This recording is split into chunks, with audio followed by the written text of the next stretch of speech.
विकास के लिहाज से कैसे दिल्ली बदलेगी? बिल्कुल बदलेगी। देखिए, इतने साल से जो ये भ्रष्टाचार सरकार थी जिसने दिल्ली को लूटा था, उसे दिल्ली की जनता ने मुंह तोड़ जवाब दिया है और भारतीय जनता पार्टी को लाया है। जो मोदी जी ने महिलाओं के लिए वादे किए हैं वो निश्चित तौर पर पूरे होंगे। और जो रामलीला मैदान से आ रही है, लेकिन एक बार काजल भी हमारे साथ जुड़ी हुई है, कोमल हमारे साथ हैं। कोमल, प्रवेश वर्मा के आवास पर बताया जा रहा है, तो कोमल जरा बताइए, प्रवेश वर्मा के समर्थक कल मैं बीजेपी दफ्तर पर थी, लगातार उनके नाम को लेकर एक तरह से वहां कैनवसिंग कर रहे थे कि उन्हें सीएम होना चाहिए, लेकिन उन्होंने ही प्रस्तावक बनकर रेखा गुप्ता का नाम आगे रखा। आज के दिन अब किस तरह की भीड़ उनके आवास पर जुट रही है? बिल्कुल, देखिए, सबसे पहले तो ये अटकलें लगाई जा रही थी जिस तरह से उनके आवास पर सन्नाटा पसरा हुआ था। आमतौर पर उनके आवास पर जश्न का माहौल देखने को मिलता था। जब नॉमिनेशन के लिए जा रहे थे, जब वोटिंग काउंटिंग रिजल्ट आए, तब भी जश्न हो रहा था। लेकिन आज सुबह से यहाँ पे एक सन्नाटा देखने को मिल रहा था। लेकिन फिलहाल यहाँ पे देखिए, प्रवेश वर्मा अब निकल चुके हैं, अपने परिवार के साथ शपथ ग्रहण समारोह में हिस्सा लेने के लिए निकले हैं। मीडिया से भी अभी मुखातिब हुए हैं। मीडिया से बातचीत करते हुए उन्होंने कहा कि 27 साल के बाद दिल्ली में जो है बीजेपी की सरकार बन रही है, दिल्ली में बीजेपी का कमल का फूल खिल रहा है। तो ऐसे में उन्होंने बधाई भी दी है। लेकिन एक अटकलें जो लगाई जा रही थी, उन तमाम अटकलों पर प्रवेश वर्मा ने साफ तौर पर विराम लगाया है। बात अगर करें इस बार उनके चुनावी स्ट्रैटेजी की, जिस तरह से वो आक्रामक नजर आए थे, आम आदमी पार्टी को लेकर के, अरविंद केजरीवाल को लेकर के लगातार घेरते हुए नजर आए थे। यमुना, लगातार वो यमुना का निरीक्षण कर रहे थे, यमुना की सफाई के मुद्दे को लेकर के सबसे ज्यादा वो आक्रामक थे। और ऐसे में देखिए, वो चेहरे पर उनकी एक खुशी भी अभी देखने को मिली कि परिवार के साथ जा रहे हैं कि शपथ ग्रहण समारोह में हिस्सा लेने के लिए।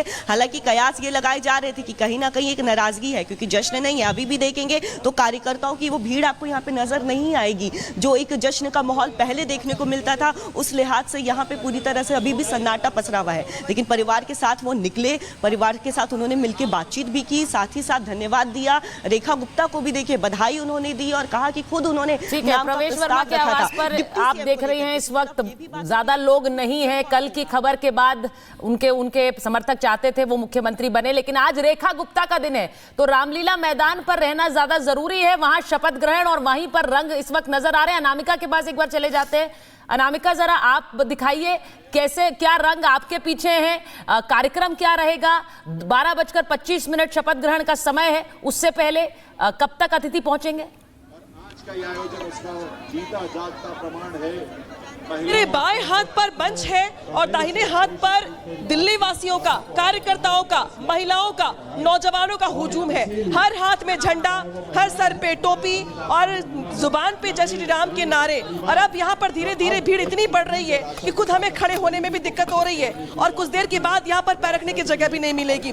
मंच पर देख पा रही हूँ कि वीरेंद्र सचदेवा है जो पूरे के पूरे आयोजन की जिम्मेदारी संभाल रहे हैं, अध्यक्षता की भूमिका निभा रहे हैं, मंच पर मौजूद है, जो यहाँ पर व्यवस्थाएं उसको देख भी रहे हैं। 12:30 बजे का समय है शपथ ग्रहण को लेकर, लेकिन तमाम जो लोग हैं वो धीरे धीरे अपने अपने घरों से रवाना हो रहे हैं, क्योंकि 11 बजे के आसपास अगर निकलेंगे तो जाहिर है दिल्ली का ट्रैफिक और दिल्ली में जो रास्ते हैं वो उससे जूझते हुए यहाँ पहुंचेंगे। तो 11 बजे के आसपास जो सभी विधायक थे वो बीजेपी दफ्तर से रवाना हुए बस के जरिए रामलीला ग्राउंड के लिए। और प्रवेश वर्मा भी निकल चुके हैं, रेखा गुप्ता भी रवाना हो चुकी है बजरंगबली के दर्शन करने के बाद। तो सभी 12 बजे के आसपास यहाँ पे इकट्ठे हो जाएंगे। और अनामिका, सुबह से ही देख रहे हैं हम, सुबह 6 बजे से आप लोग रामलीला मैदान में मौजूद हैं और तभी से, बल्कि उसके पहले से ही कार्यकर्ताओं के पहुंचने का सिलसिला शुरू हो गया है। हर कोई चाहता है कि पहली या दूसरी पंक्ति में बैठकर इस शपथ ग्रहण को देख सके, इसके साक्षी बन सके। तमाम बड़े चेहरे वहां पर धीरे धीरे पहुंच रहे हैं। काजल इस वक्त बीजेपी दफ्तर से हमारे साथ जुड़ी हैं। काजल, कल शाम को तो रौनक बहुत ज्यादा थी, लेकिन आज वहां पर बहुत ज्यादा कार्यकर्ता नहीं दिख रहे हैं। लेकिन विजेंद्र गुप्ता क्या कह रहे हैं, सुन लेते हैं पहले, फिर आ रहे हैं काजल। परंपराओं को बनाकर रखना ही हमारा दायित्व है और ये लोकतंत्र का मंदिर है, इसकी पवित्रता बनी रहे, यही हमारा उद्देश्य है। तो विजेंद्र गुप्ता कह रहे हैं कि प्रभु का आशीर्वाद बना रहे और जनता की सेवा करते रहे, ये सबसे ज्यादा जरूरी है। काजल, आपके पास आ रही हूँ। बीजेपी दफ्तर पर कार्यकर्ता नहीं है, सभी पहुंच चुके हैं रामलीला मैदान।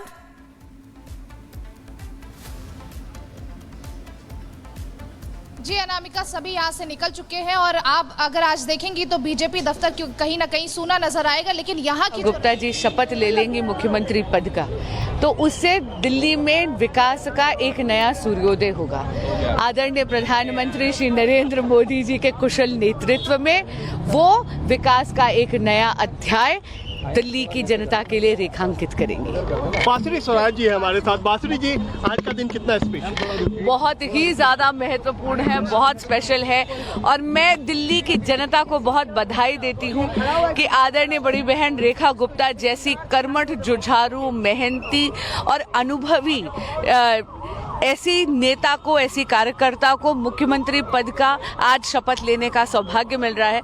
मैं जानती हूँ कि आदरणीय प्रधानमंत्री श्री नरेंद्र मोदी जी के कुशल नेतृत्व में वो वुमेन लेड डेवलपमेंट का भी एक नया अध्याय दिल्ली में चरितार्थ करेंगी और विकास का एक नया सूर्योदय लेकर आएंगी। अच्छा, ये क्यों अहम है कि एक महिला मुख्यमंत्री दिल्ली जैसे शहर में, क्योंकि आप दिल्ली से सांसद भी, अकेली महिला सांसद, तो ये जो एक कनेक्शन है महिलाओं का, ये क्यों ज्यादा अहम हो जाता है दिल्ली जैसे? सबसे पहले तो मैं अकेली महिला सांसद नहीं हूँ, मेरे साथ नहीं, दिल्ली से ही कमलजीत शेरावत जी भी है, तो ऐसा नहीं है।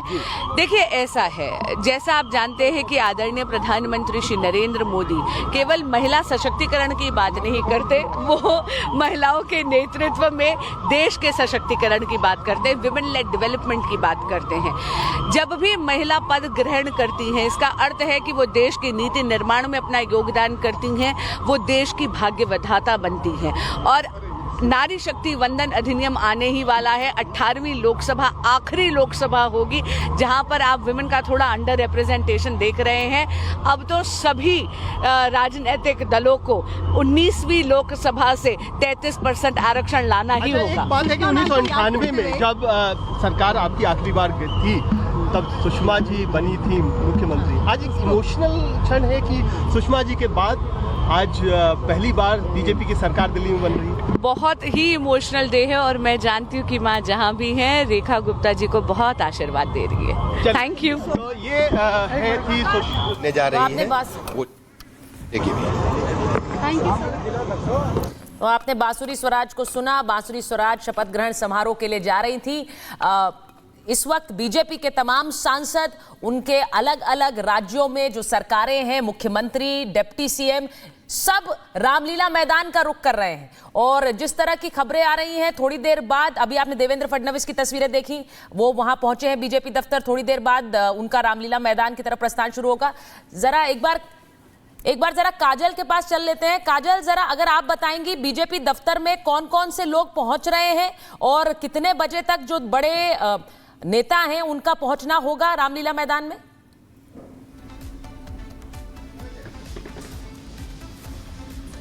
जी बिल्कुल, आपको बता दें कि इस वक्त हमारी मौजूदगी पंत मार्ग बीजेपी दिल्ली में है, जहां पर आप देखेंगी तो यहां पर पूरी तरीके से सन्नाटा नजर आएगा, क्योंकि ये जो लोग यहां के हैं वो आज रामलीला मैदान में पहुंचे हुए हैं। लेकिन अगर आप ये तस्वीरें देखेंगी तो साफ तौर पर आपको ये नजर आएगा कि पूरी तरीके से दिल्ली बीजेपी को भी सजाया गया है। दिल्ली में भाजपा सरकार और इसे लेकर तमाम सजावट की गई है। चारों तरफ आप देखेंगे भगवामय है बीजेपी। तो कहीं ना कहीं यहाँ की जो रौनक है वो आज रामलीला मैदान में है। लेकिन अगर बड़े नेताओं की बात करें तो सबसे पहले यहाँ पर एक बस लगाई गई थी, जिसमें जो नवनिर्वाचित विधायक थे वो उसमें बैठे हुए थे। हालांकि हमने स्पीकर और डिप्टी स्पीकर से भी बात की, उनका कहना साफ तौर पर यह था कि हम ट्रैफिक में कहीं लेट हो गए, इसकी वजह से मुझे लेट हो गया। और वहां पर कल्चर नहीं, पैर रखने की जगह तक नहीं थी, क्योंकि वहां पर कल कितनी भीड़ थी, कार्यकर्ताओं का उत्साह चरम पर था, नाम का इंतजार था। अब नाम भी आ गया है और शपथ ग्रहण होने ही वाली है। घनेंद्र भारद्वाज आम आदमी पार्टी से हमारे साथ जुड़े हुए हैं। घनेंद्र जी,